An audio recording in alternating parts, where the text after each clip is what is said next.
I'm going to try and make this really quick. What's going on, guys? Sam from Anime 3, and in this video we are collaborating with our dear friend CRISTINANIME to give you a list of horror anime shows to see on Halloween, along with other suggestions thrown at me. I'll be using some of her reviews and ranking and listing them in my preferred list, so make sure to check her out, links in the description. Again, this list isn't mine or Christina's completely.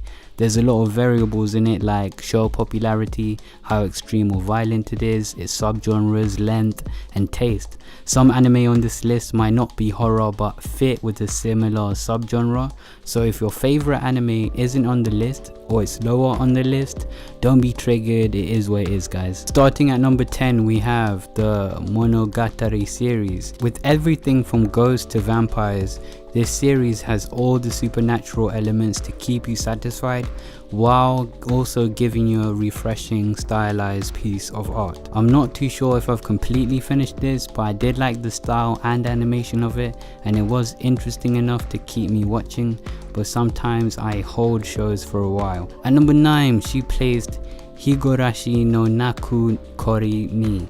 Hopefully I didn't just butcher that, but if you're looking for suspenseful gore, this show has plenty of it. Although confusing at first, the second season explains every mystery and will leave you gobsmacked. I'll leave this in and offer Future Diary, Another, or Elfen Lied as alternatives depending on what you've seen.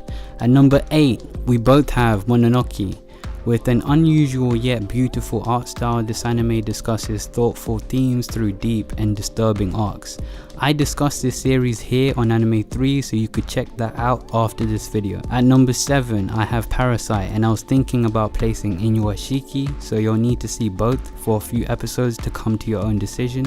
I thought both anime started off really well.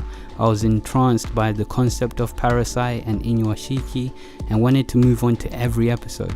They did start to fall apart later on, but the ride we were offered when it was good was amazing. Both shows speaking on external entities entering and controlling your body and showing us the design of power and what you would do with it. At number 6, Christina picked Misha Bay. This series is a collection of short horror stories and is the entry on this list that fits the genre horror the best, including jump scares, so if you're into that, check this anime out. At number 5, we have Shin Sekai Yuri. Some can call it a masterpiece, some can hate it. It's a complex and character driven show and it's not for everyone, and some might find the art style unappealing in some places, so try this out and find out for yourself. At number 4, she placed Le Portrait de Petite Colette. I really want to hear how Christina is saying this because she's giving me hard shows right now, but this is truly a hidden gem.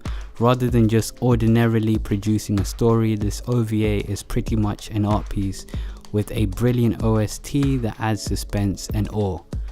At number 3, we have Devilman, and she suggests watching the OVAs, not the 1972 series, as it has just as much gore as Crybaby with different takes on the characters and plot in general.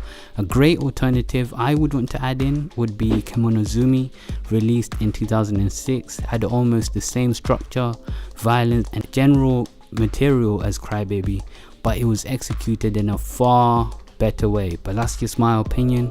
Crybaby is still good, I just feel as though Kemonozumi did it better. At number 2, she plays Shiki. She loves this series. Rather than just painting the vampires as the villains, this show makes us question who are in the wrong and whether vampires have the same right to live as humans. Before we release our number 1 picks, I would say some honorables. One being Monster, although it is pretty long and is pretty far removed from horror itself and a bit slow. The other being Paranoia Agent, as I was hooked in on it on the first episode, but it did have something stopping me from taking it too seriously, which ruined my ability to enjoy it, but I'll need to check it out again. Now for the number 1 pick, Christina chose Hellgirl, writing, if you can get past the rather repetitive episodic structure in the first season, this is gold. Each episode centers around different people who are sent to hell, and each different situation will invoke sadness, anger, or even conflicted emotions. But my number 1 pick will be Attack on Titan. Let me explain. When making this list, a lot of variables are at play, such as Who's this video for? How many anime have they seen? Can they sit through long and complex shows? Is the material bingeable, etc, etc. I chose Attack on Titan purely for the fact that a lot of people can get into it really quickly.